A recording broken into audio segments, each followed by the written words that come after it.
Hey guys, welcome back to yet another video on watercolor. First of all, I wish you a very happy new year. May this year brings you, in fact, may this year you bring yourself a loads of happiness and success. So today's subject is how to even start a painting. To make it easier for you, I have come up with 5 simple steps that will surely level up your watercolor game. So on the first 3 steps, you are just preparing yourself. On point number 4, you do the actual painting.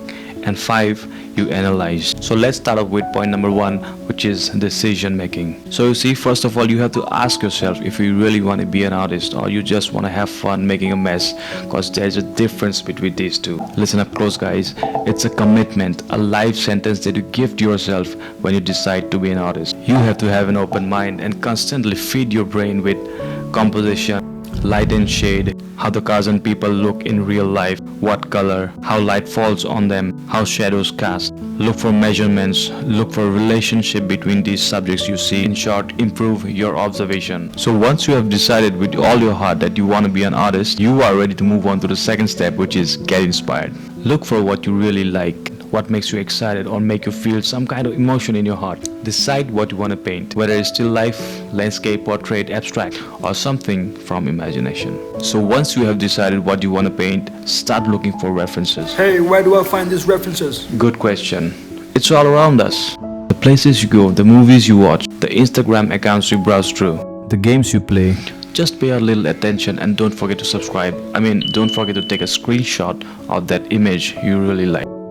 Slowly but surely, you will have a huge collection of references to paint from. So once you have decided what to paint, and you have that picture in your mind, in your hands, in your phone, or in your laptop, or in front of you if you are plein air painting, take a good look of all the elements inside the frame. Then decide the vanishing point, look for the bigger shapes first. To create depth, use perspective if needed. Now close your eyes, take a deep breath, and visualize the end result, the final piece you are going to create. Remember, this is not a detailed picture that you need to see in your mind's eye. It just needs to be an overall idea without worrying about every single detail. Because when it comes to watercolor, the details create itself. You also need to decide a color palette. You are free to go anywhere. It could be grayscale, warm, cold, whatever. Now open your eyes, take a piece of paper and pencil and start sketching a thumbnail.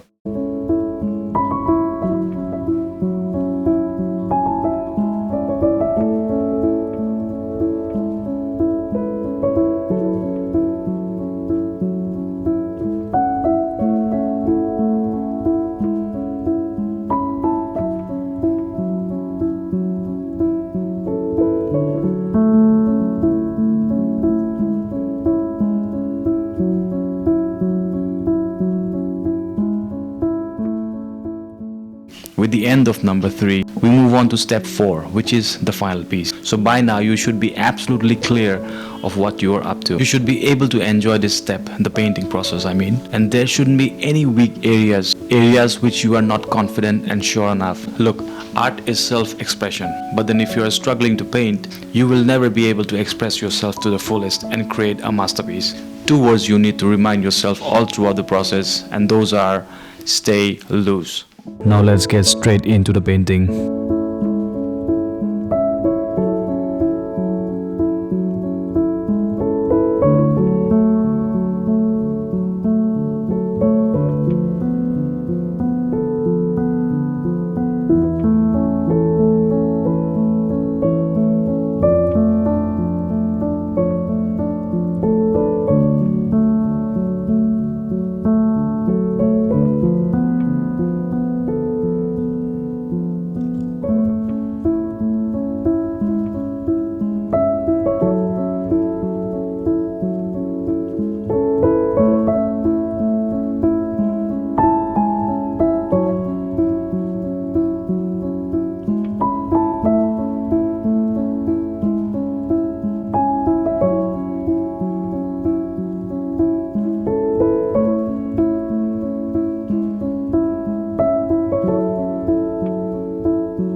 Okay, I'll make it short and move on to the last step, which is analyze. After you have painted a masterpiece, ask yourself if you could have done it a little better than what you did. If yes, paint again and again. Till then you feel this is the best I can do. Today when I pull off my old paintings, which I thought to be masterpieces, I should be able to see mistakes in them. But if I am unable to see any mistakes, this means I'm not improving at all. Okay folks, that's all for today. I'm not a teacher, but I'm trying to be one. Cause that time when I started my watercolor journey, I needed a mentor and there was none. So I'm coming from where you are today. I understand your pain of not being able to paint what you really want to paint. I never knew we had to go through these rituals before even putting your brush on paper. So I hope you enjoyed the show, you enjoyed the thumbnail and the painting. That's it for today. I'll see you in the next one. Peace.